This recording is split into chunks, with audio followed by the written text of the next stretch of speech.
오늘은 우리 프로미스 공동체에 있어서 참으로 의미 있고 기쁜 날입니다. 이는 교회가 설립된 지 첫 번째 세례 예식을 거행하는 날이기 때문입니다. 그래서 오늘 세례식을 하기 앞서서 제가 좀 세례가 가지는 영적인 의미와 더불어서 하나님께서 우리가 세례받은 자로서 좀 어떻게 살기를 원하시는지 좀 살펴봤으면 좋겠어요. 본문의 말씀을 통해 좀 생각해 보겠는데, 여러분, 세례는 단순히 몸에 물을 붓거나 혹은 물속에 몸이 들어갔다 나오는 그런 단순한 종교 예식이 아닙니다. 그럼에도 불구하고 오늘날의 교회를 보게 되면 세례가 좀 너무나 우리 간소화되고 있지요. 그러다 보니까 교회에 들어가는 입단식 정도로 취급될 때가 종종 있는 것 같아요. 마음이 좀 안타까운데 오늘 사도 바울도 그랬던 것 같습니다. 그래서 세례식이 가지는 영적 의미를 좀 더 확고하게 가르치기 위해서 이를 출애굽 당시 이스라엘 백성들이 홍해를 건넌 사건으로 설명하고 있는 것입니다. 제가 오늘 본문 10장 1절과 2절 말씀을 좀 읽어보겠습니다. 보세요, 여러분. 형제들아, 나는 너희가 알지 못하기를 원하지 아니하노니 우리 조상들이 다 구름 아래 있고 바다 가운데로 지나며 모세에게 속하여 다 구름과 바다에서 세례를 받고 했어요. 그러니까 오늘 본문은 사도 바울이 고린도 교회를 향해서 쓴 편지입니다. 당시 이 고린도 교회 사람들은 믿음의 사람인데도 불구하고 여러 가지 도덕적이고 영적인 문제에 휘말려 있었습니다. 교회 안에서 서로 갈라져서 미워하고 또 서로 원망하는 분당의 문제뿐만 아니라 서로 법적인 소송 문제도 있었고 하다못해 간음의 문제까지 있었습니다.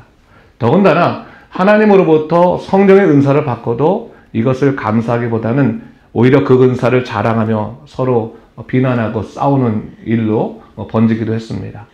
참으로 한심스럽고 답답한 일이 아닐 수가 없는 것인데 그리스도께 은혜를 입고도 그 은혜에 합당하지 살아가지 못하고 있었던 것이죠. 그래서 사도 바울이 그들에게 좀 정신 똑바로 차리라 라고 그것을 가르치고 있는 것인데 우선적으로 무엇을 깨우치고 있는 것입니까? 바로 너희들은 세례를 받은 사람들이다 라고요. 세례를 받은 사람이에요. 그것을 좀 강조하고 있는 거예요. 그리고 세례받은 사람들은 바로 이스라엘 백성들이 출애굽할 때 은혜로 홍해 바다를 건넌 것 같은 그 영적인 감격과 감동이 우리 안에 있어야 된다. 그 감사함이 우리 안에 있어야 된다라고 하는 것을 얘기하고 있는 겁니다. 여러분은 어떠세요? 여기 있는 분들 대부분이 세례를 받으셨는데 세례를 받은 것에 대해서 얼마나 감격하고 있습니까? 아직까지 감동이 있으세요? 또 그것에 대한 감사가 있습니까? 혹시 나는 별로 세례받고 싶지 않은데 주변 사람들이, 가족들이 억지로 시켜서 피치 못해서 세례를 받은 것 아닙니까? 저는 그런 의미에서 오늘 여러분들과 세례에 대한 좀 성경적인 의미를 좀 살펴보고 다시금 세례가 가지는 영적 가치를 깨닫는 귀한 시간을 갖고자 합니다. 자, 오늘 본문에서 사도 바울이 말한 구름과 바다에서 세례를 받았다고 하는 것은 바로 출애굽기 14장에 나오는 홍해 도하 사건, 홍해를 건넌 사건을 배경을 하고 있어요. 430년간 애굽에서 종살이를 하던 이스라엘 백성들이 모세의 인도로 이집트를 탈출해서 홍해를 건너게 됐습니다. 근데 중요한 것은 이스라엘 백성들이 홍해를 건넌 후에 그들은 더 이상 과거의 애굽의 종살이하던 삶으로 되돌아갈 수 없게 되었다라고 하는 것을 성경이 분명히 우리에게 이야기하고 있는 것이죠. 그래서 여러분, 이 세례라고 하는 것은 죄된 세상과의 결별, 그러니까 과거와의 결별을 의미하는 것과 동시에 하나님의 은혜 가운데 새로운 삶이 시작되는 것이다 라고 하는 것을 선포하는 것입니다. 하지만 그렇다고 세례 자체가 구원을 의미하는 것은 아닙니다. 그렇다면 구원은 어디서 시작되는가? 여러분, 출애굽기를 보게 되면 바로 구원의 역사가 어떻게 이루어지는지를 잘 보여주고 있어요. 이스라엘 백성들의 출애굽 사건은 사실 출애굽기 13장에 기록된 장자의 죽음의 사건, 장자 죽음 재앙 사건으로부터 시작되죠. 여러분도 잘 아시겠지만 하나님께서 이스라엘 왕 바로에게 보여준 10가지 재앙은 이스라엘 백성들을 죄된 세상에서 건져내고자 하시는 하나님의 구속의 역사였고, 그 마지막 재앙이었던 장자의 죽음은 그 모든 죄의 문제는 결국 어린 양의 대속의 피가 아니면 불가능하다라고 하는 것을 보여주신 것입니다. 그렇습니다, 여러분. 인간의 이 죄라고 하는 것은요, 결국 대속의 어린 양으로 오신 예수 그리스도의 피가 아니면 절대로 사함받을 수가 없어요. 성경이 우리에게 가르치고 있는 것입니다. 오직 그리스도 예수의 보혈만이 우리를 구원의 길로 인도합니다. 바로 그런 의미에서 6월절 어린 양의 대속 사건은 예수 그리스도의 십자가 희생을 예표하는 것이고, 더 나아가 이 홍해 바다 사건은 그리스도 안에서 내가 죽고 새로운 나로 거듭된 자임을 공표하는 사건이라고요. 이 세례 사건 자체가 그걸 예표한다라고 볼 수 있는 것이죠. 그런데 오늘 본문을 보게 되면 사도 바울은 이 세례를 받으면서 단순히 홍해 바다에서 세례받았다 이렇게 얘기하지 않고 뭐라고 말합니까? 바다와 구름으로 세례를 받았다. 뭐를? 바다와 구름으로 세례를 받았다라고 이야기하고 있어요. 그렇다면 바다로 세례를 받은 것은 뭐예요?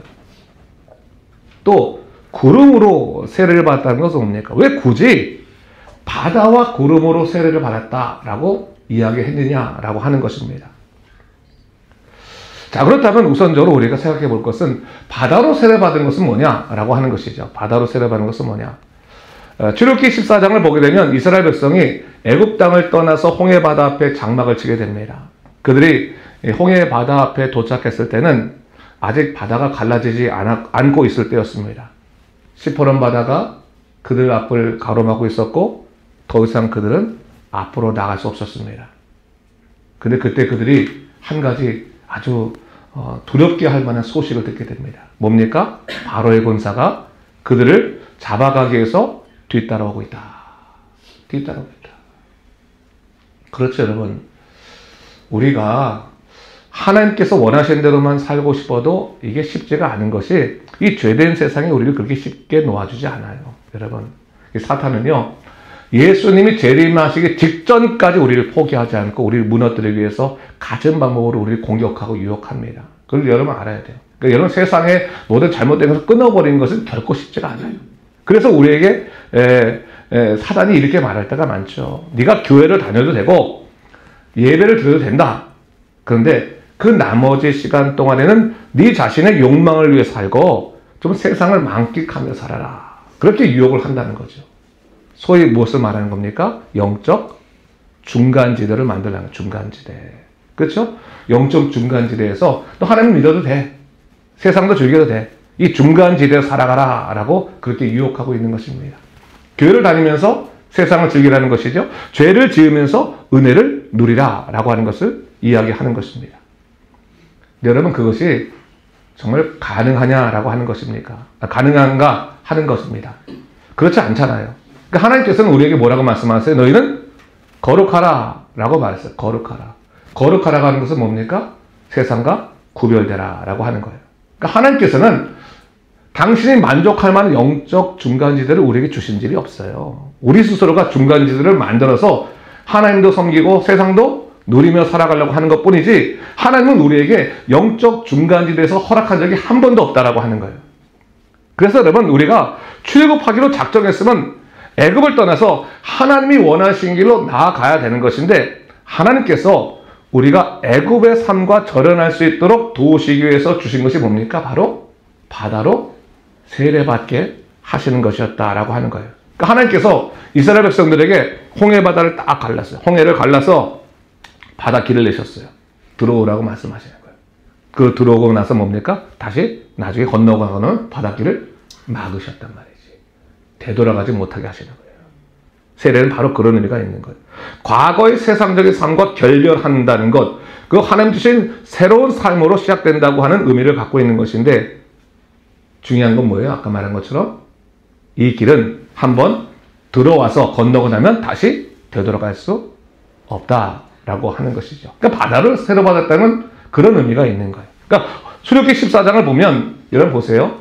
홍해 바다 앞에서 바로의 군사가 그들을 죽이고 이스라엘 백성을 죽이러 오고 있다는 소식을 들었을 때 이스라엘 백성들이 다 패닉 상태에 빠졌어요. 큰일 났다. 아직 바다는 갈라지지 않았는데. 그렇지 않습니까? 패닉 상태에 빠졌어요. 정말로 꼼짝없이 죽게 생겼으니 어찌 두렵지 않을 수 있었겠습니까? 근데 여러분, 그들이 공포에 질려서 여호와께 부르짖으면서도 동시에 그들이 했던 것은 뭡니까? 모세를 원망했어요. 여러분, 우리도 그렇지 않아요? 감당하기 힘든 위기 상황을 만나면요, 하나님께 기도하면서도 동시에 마음 한가운데 원망이 시작되는 거예요. 원망. 도대체 이렇게 나를 만든 사람에 대해서 원망하게 되고, 그렇지 않아요? 그렇죠? 이 상황에 대해서 원망하게 되고, 분명히 하나님을 찾으면서 동시에 원망하는 마음이 동시에 드러나기 시작한다는 거죠. 근데 여러분, 이 모든 것이 뭐예요? 바닷길이 갈라지기 전에 있었던 일이었다는 것을 성경은 우리에게 얘기하고 있는 거예요. 근데 여러분, 갈라지기 전에 하나님께서 그들에게 뭘 말씀하셨습니까? 출애굽기 14장을 보면요, 겁에 질린 이스라엘 백성을 향해서 하나님께서 이 모세를 통해 말씀하시는데, 출애굽기 13장 13절과 14절에 이렇게 이야기하고 있습니다. 모세가 백성에게 이르되 너희는 두려워하지 말고 가만히 서서 여호와께서 오늘 너희를 위하여 행하시는 구원을 보라. 너희가 오늘 본 애굽 사람을 영원히 다시 보지 아니하리라. 여호와께서 너희를 위해 싸우시려니 너희는 가만히 있을지니라. 할렐루야. 아멘. 여러분, 이것을 잘 들어야 돼요. 이 세례가 왜 중요하냐? 세례 받기 전에 하나님께서는 우리에게 약속을 하시는 거예요. 약속을. 뭘 약속하십니까? 내가 너희를 위해 싸우겠다. 약속하시는 거예요. 바다로 세례를 베풀기 전에 너희는 이제부터 내가 책임진다라고 하요. 내가 책임진다.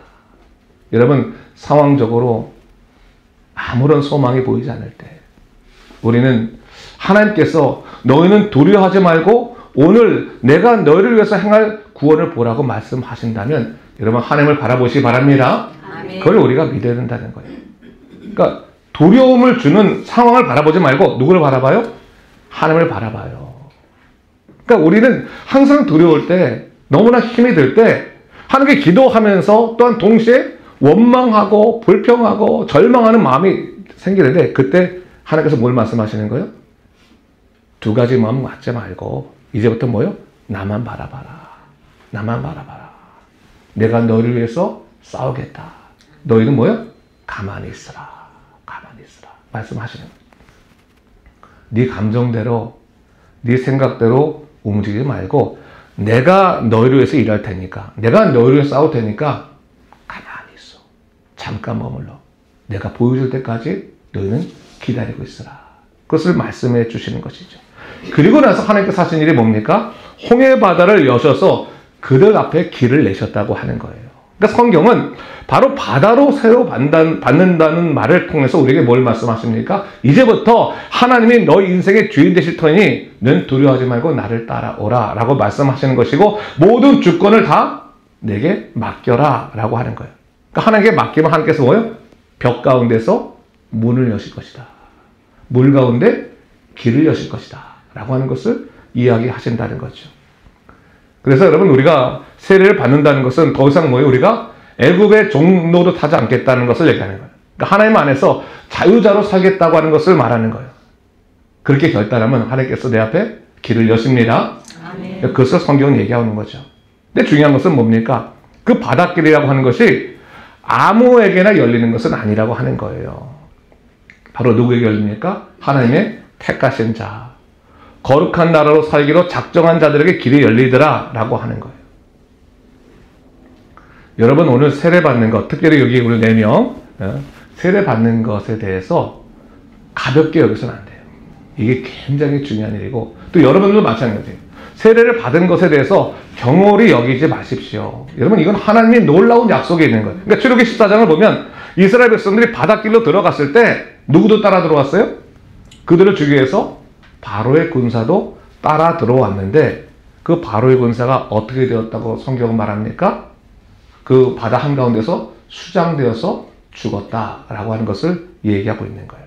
그러니까 여러분, 구원의 길은 열려있지만 아무나 얻을 수는 없다라고 말씀하시는 거죠. 그러면서 뭐예요? 구원은 하나님께서 택하신 자들에게 문을 여시는 것이고, 그 다음부터 뭡니까? 택하신 자를 보호하시겠다고 하는 것을, 이게 뭐예요? 이제부터는 실제로 보여주시겠다고 하는 거죠. 그것을 바로 바다로 세례받는다라고 하는 바로 이 세례 예식을 설명하는 것으로 사도 바울이 얘기하고 있다는 거예요. 여러분이 세례를 받고 나면 전혀 다른 사람으로 뒤바뀝니다. 우리 새로운 인생을 살게 되는 거죠.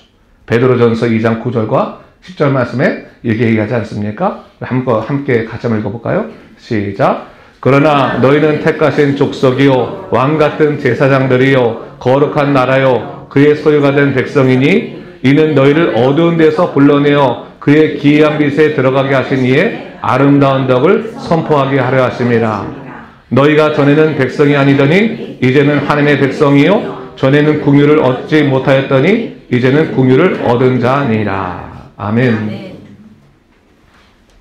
이렇게 우리 인생이 바뀌었어요. 세례를 받는 그 순간에 우리 인생은 뭡니까? 택하신 족속이 됐단 말이에요. 왕같은 제사장이 됐다. 거룩한 나라가 됐다. 그의 소유된 백성이 됐다. 이전에는 어둠 가운데 살아가는 백성이었는데 이제는 뭐예요? 빛으로 나와서 빛의 자녀가 되었다라고 분명히 얘기하고 있어요. 이게 얼마나 놀라운 인생의 변화입니까? 그러니까 하나님은 우리에게 선포하시는 거예요. 넌 더 이상 좌절하지 않고 살아가도 돼. 좌절하지 말고 뭐요? 기도해라. 기도해라. 나를 구하라. 여러분, 그런 의미에서 본다면 우리가 이제부터는 하나님을 믿고 참 감사한 마음을 갖고 살아가야 되는 것이죠. 자, 그런데 참 우리가 갖고 있는 고민은 뭡니까? 그러면 세례 받고 났는데 왜 여전히 우리 삶에 어려움이 있고 문제가 생깁니까? 그런 고민이 있잖아요. 그렇죠? 그런 고민 때문에 사도 바울은 두 번째 뭐예요? 구름에서 세례를 받았다는 말로 설명하고 있는 것을 보게 됩니다. 자, 우리가 조금 전에 다룬 바다 세례는 홍해를 건넌 이례적인 사건을 의미하는 것이죠. 하지만 이 구름 세례는 좀 다릅니다. 이스라엘 백성들이 홍해를 건너서 도착한 곳은 그들이 궁극적으로 가고자 하는 젖과 꿀이 흐르는 가나안 땅이 아니었습니다. 홍해를 건넌 다음에 그들은 가나안 땅에 이르기까지 약 40년간의 세월을 광야 속에서 지내야만 했습니다. 어쩌면 오늘날 우리들의 삶도 좀 비슷한 것 같아요. 예수님 믿고 주님의 은혜 가운데 살아갈지라도 우리가 사는 세상은 녹록치 않아요. 죄 많은 세상이고 정말 우리 마음대로 펼쳐지지 않은 진짜 광야 같은 삶을 살아갈 수밖에 없습니다. 여러분, 이 광야가 어떤 곳입니까? 아무리 노력해도 내 마음대로 되지 않는 곳, 피곤한 인생으로 내 마음이 메말라 버리는 땅, 그 땅이 광야 아니겠습니까? 영적으로 보면 이 광야는 조금 다르게 보일 수도 있어요. 여러분, 내 힘과 내 능력이 통하지 않으니 뭐예요? 하나님의 능력을 구할 수밖에 없는 것. 그렇죠? 하나님의 도우심을 받을 수밖에 없는 것. 그렇죠? 내 말이 아니라 하나님의 말씀을 듣는 것, 그것이 광야가 될 수가 있다라고 하는 거예요. 히브리어로 광야를 뭐라고 말하냐면 미드바르.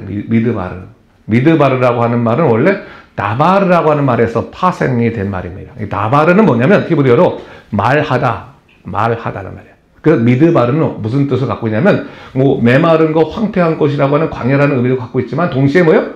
하나님의 말씀을 듣는 것.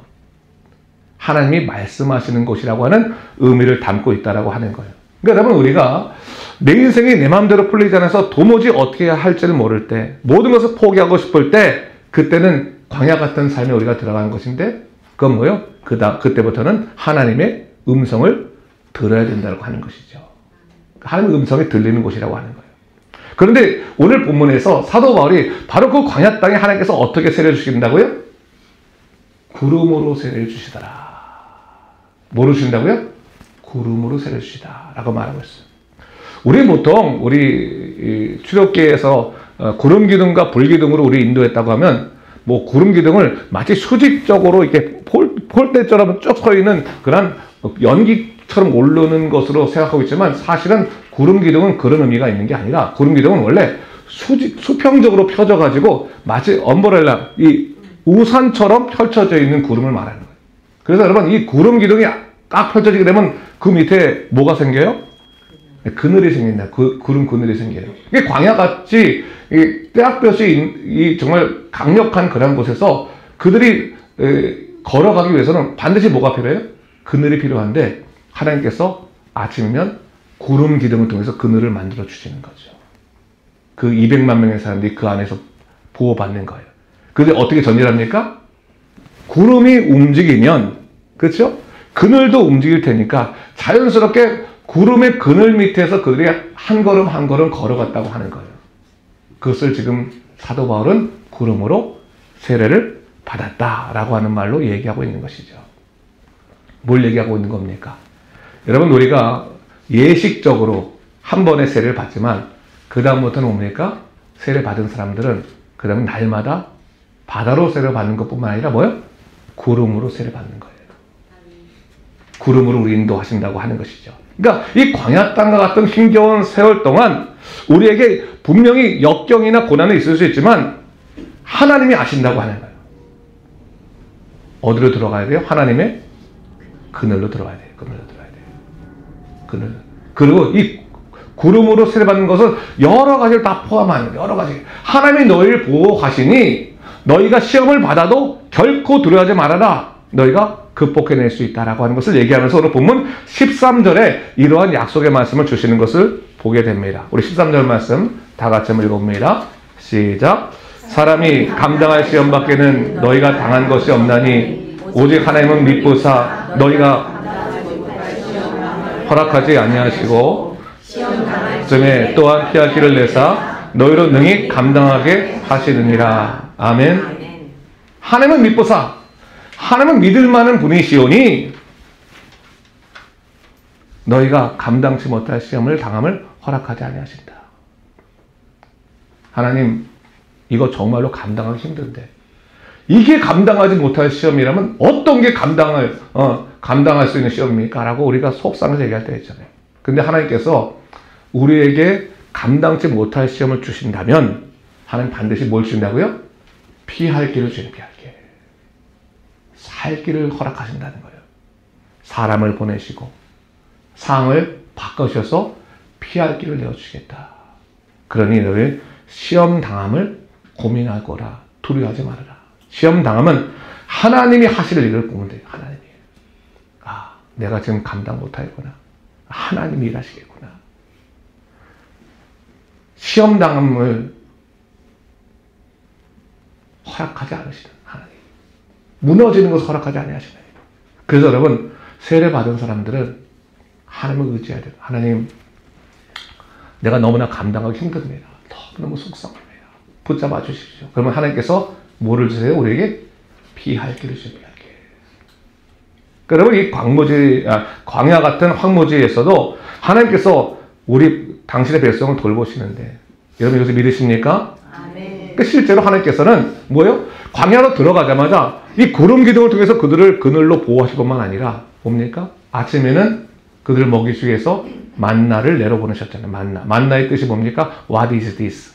이게 뭐냐? 그들은 정체도 몰라요. 그 정체도 모르는 그런 이게 뭐냐라고 하는 이름을 붙여서 만나라는 이름으로 40년간을 하나님의 은혜 가운데 살았지 않았습니까? 목이 마를 때 뭡니까? 하나님께서 그 바위에서 물을 내셔서 그 바위에 물을 먹어서 살지 않았습니까? 그렇죠? 그런데 이 모든 것을 주관하시는 하나님, 그 주관하시는 하나님의 역사에 대해서 사도 바울은 뭐라고 말하고 있냐면 신령한 음식과 신령한 음료라는 말로 표현하고 있어요. 그러니까 세례받은 사람들은, 다시 말해 구름으로 세례를 받은 사람들은 날마다 하나님의 기적을 체험할 수 있는데 뭡니까? 바로 하나님의 신령한 음식과 신령한 음료를 먹는 것인데 그 신령한 음료는 어디서부터 나오는 것이냐? 분명히 얘기하고 있는 것이 뭡니까? 예수 그리스도이시다 라는 것을 얘기하고 있는 것이죠. 이거 하나님께서 당신의 택한 자를 결코 포기하지 아니하시고 지키십니다. 그래서 우리가 기억해야 돼요. 이사야서 41장 8절에서 10절 말씀은 좀 긴 말씀이지만 제가 한번 읽어볼 테니까 여러분 다 아시는 말씀이에요. 좀 귀를 쫑긋 하고 좀 들어보십시오. 그러나 나의 종 너 이스라엘아, 내가 택한 야곱아, 나의 것 아브라함의 자손아, 내가 땅 끝에서부터 너를 붙들며 땅 모퉁이에서부터 너를 부르고 내게 이르기를 너는 나의 종이라. 내가 너를 택하고 싫어하여 버리지 아니하였다 하였노라. 두려워하지 말라. 내가 너와 함께함이라. 놀라지 말라. 나는 내 하나님이 됨이라. 내가 너를 굳세게 하리라. 참으로 도와주리라. 참으로 나의 의로운 오른손으로 너를 붙들리라. 말씀하셨습니다. 하나님께서 말씀하십니다. 우리가 인생을 살아가다가 땅끝으로 밀려난 것처럼, 땅 모퉁이에 처박힌 것처럼 그렇게 느껴질 때 그때 하나님이 나를 붙드시는 것이죠. 그 말씀하신 너는 나의 종이야. 내가 너를 택하고 너를 싫어하여 버리지 않아. 두려워하지 마. 내가 너와 함께하기 때문에 놀라지 마. 내가 네 하나님이 될 거야. 내가 너를 굳세게 할 거다. 참으로 너를 도와줄 거다. 말씀하시는 것이죠. 하나님이 나를 굳세게 하시는 거예요. 내가 마음에 결단한다고 굳세지는 게 아니라 하나님이 나를 굳세게 하시는 거예요. 두려워하지 말아야 되는 것이죠. 그러니까 하나님께서 우리 삶의 주인 되시고 우리를 책임진다고 말씀하시는 거예요. 그러니까 땅 모퉁이나 땅 끝에 처할지라도 너무 지나치게 절망하지 말 것은 이제부터는 하나님께서 일하시는 것을 우리가 볼 수 있다라고 하는 것을 얘기하고 있는 것이죠. 그리고 그 모든 것을 주관하시는 하나님, 우리를 보호하시는 반석과 같은 하나님에 대해서 오늘 본문 4절에서 이렇게 고백하고 있습니다. 다 같은 신령한 음료를 마셨으니 이는 그들을 따르는 신령한 반석으로부터 말씀에 그 반석은 곧 그리스도시라. 그 얘기하고는 그리스도시라. 신령한 반석이신 예수 그리스도께서 우리를 지키신다. 우리가 힘이 들 때마다 신령한 음료를 내어준다라고 하는 거예요. 그러니까 여러분 우리가 참 힘이 들 때 주님 우리의 반석이신 하나님, 이 반석은 요새를 의미하는 거예요. 성경에서 반석. 우리의 요새이신 하나님, 우리를 보호하신 하나님, 우리가 목마릅니다. 어쩔 바 모릅니다 라고 할 때 그때 우리에게 신령한 음료를 내어주시는 거예요. 성령으로 우리에게 음료를 내어주시고, 그렇죠? 주께서 상황적으로 문제를 풀어오시면서 우리를 이끄시는데 그 놀라운 역사들이 뭐요? 40년간이나 지속되었다. 그리 가나안 땅 들어갈 때까지 하루도 빠짐없이 구름 기둥으로 신령한 반석으로부터 그 음료가 나오고 만나와 메추라기로 보호하셨다고 하는 것을 성경은 고백하고 있는 것인데, 이것을 바로 오늘 사도 바울은 구름으로 세례를 받았다라는 말로 그렇게 표현하고 있는 것입니다. 여러분, 그런 의미에서 내가 매일매일 이 구름으로 세례를 받은 자임을 기억하고 선포해야 되는 거예요. 여러분, 마틴 루터, 여러분 잘 아시죠? 종교개혁자. 얼마나 힘들었습니까? 근데 종교개혁자 마틴 루터가 일어나서 아침마다 선포한 것이 있어요. 나는 세례받은 자다! 맨날 선포해요. 아침 일어나자마자 거울 보면서 나는 세례받은 자다! 이것이 그 사람의 힘 중에 하나였어요. 나는 하나님의 보호하신 자이며 하나님의 택하신 자이며 하나님의 세례받은 자로서 살아간다라고 하는 것을 고백했다고 하는 거예요. 이 말은 뭡니까? 나는 죄에 대해서는 죽고 의에 대해서는 사는 사람이다. 나는 그리스도 안에서 부활한 사람이다. 나는 그리스도 안에서 승리한 사람이다 라고 하는 것을 고백하고 있는 것이죠. 그래서 우리가 고백해야 되는 거예요. 한번 따라해볼까요? 나는 세례받은 자다. 그런 고백을 해야 돼요. 여기는 네 명은 뭐예요? 나는 세례받을 자다. 끝나고 나면 뭐예요? 나는 세례받은 자다. 세례받는다는 것은 하나님의 약속이 있는 것이죠. 우리에게 오늘 바다 세례가 있어요. 그리고 바다 세례를 받은 다음에 뭐예요? 구름 세례가 계속 임하는 것입니다. 하나님이 우리를 돌보신다고 하는 것이죠. 근데 여러분, 오늘 본문을 보니까 또 특별히 이런 말씀을 좀 놓지 말아야 돼요. 여러분, 은혜 받은 자로서 우리가 살아가야 되는데 오늘 본문을 보니까 광야 속에서 어떤 이들은 하나님이 기뻐하지 아니하시는 삶을 통해서 멸망했다라고 하는 것을 얘기하고 있어요.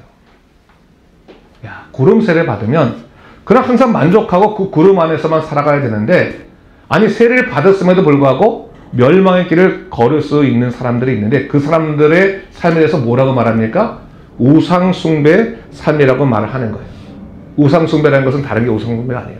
하나님보다 더 사랑하는 것, 하나님보다 더 의지하는 것이 우상숭배의 삶일진데, 세상 따라가는 삶이 우상숭배의 삶일진데 거기에는 결코 약속이 없으니 그렇게 살지 말라라고 얘기하는 것이죠. 다시 뭡니까? 구름으로 세례 받고 살아가는 사람들은 영적인 결단이 있어야 되는데 이제부터는 뭐예요? 하나님 뜻대로 살겠다. 하나님의 말씀대로 살겠다는 영적인 결단이 있어야 돼요. 그래서 여러분 여호수아서 24장 14절부터 15절 말씀을 오늘은 세례 받을 자 중에 한 명인 우리 장윤미 성도께서 한번 크게 한번 읽어보시면 좋을 것 같아요. 14절 15절 쭉 한번 여기 보고 읽어주세요. 시작. 그러므로 이제는 여호와를 경외하며 온전함과 진실함으로 그를 섬기라. 너희의 조상들이 강 저쪽과 애굽에서 섬기던 신들을 치워버리고 여호와만 섬기라. 만일 여호와를 섬기는 것이 너희에게 좋지 않게 보이거든 너희 조상들이 강 저쪽에서 섬기던 신들이든지 또는 너희가 거주하는 땅에 있는 아모리 족속의 신들이든지 너희가 섬길 자를 오늘 택하라. 오직 나와 내 집은 여호와를 섬기겠노라 하니. 아멘. 아멘. 맨 마지막 부분만 다시 한번 읽으세요. 오직 나와 내 집은 여호와를 섬기겠노라. 거기만 한번 다시 한번 읽으실래요? 거기만. 오직 나와 내 집은 여호와를 섬기겠노라 하니. 아멘. 아멘. 그렇게 하실 거예요? 아멘. 네, 맞아요. 오직 나와 내 집은 여호와를 섬기겠다. 그런 결단이 있어야 돼요. 그런 결단. 여러분, 광야는 땅의 길과 하늘의 길이 공존하는 곳이잖아요. 그러니까 우리 믿는 자는 하늘을 따라 살 것인가, 땅을 따라 살 것인가를 결정해야 돼요. 하늘을 따라 살겠다고 결정했으면 하나님께서 나를 이끄시는 것을 신뢰해야 되는 거예요. 하나님께서 나를 먹이시고, 나를 살리시고, 피할 길을 주시고, 나는 그래서 하나님의 방법대로 살겠다고 결단해야 되는 것이고, 더 이상 우상 숭배의 삶은 멈춰야 되는 거예요. 세상 따라가는 삶을 안 하겠다. 결단하고 멈추는 것이 필요한 것이죠. 오늘 본문에서 사도 바울이 세례를 이렇게 구약의 사건과 연결시켜서 자세히 말한 목적이 무엇이겠습니까? 11절과 12절에 이렇게 말해요. 그들에게 일어난 이런 일이 본보기가 되고 또한 말세를 만난 우리를 깨우치기 위하여 기록되었느니라. 그런즉 선줄로 생각하는 자는 넘어질까 조심하라. 아니, 교회를 다니면서 신앙생활 하면서 마치 하나님이 없는 것처럼 살아간단 말이죠.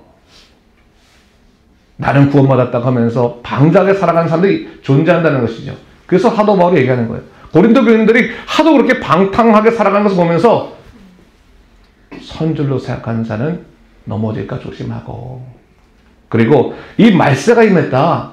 이제 예수님의 재림을 기다리는 우리 모두의 삶이 시작됐는데 이제부터 뭡니까? 정신 똑바로 차리고 예수 믿고 세례 받은 자로서 바르게 살아가자라고 하는 것을 얘기하고 있는 것이죠.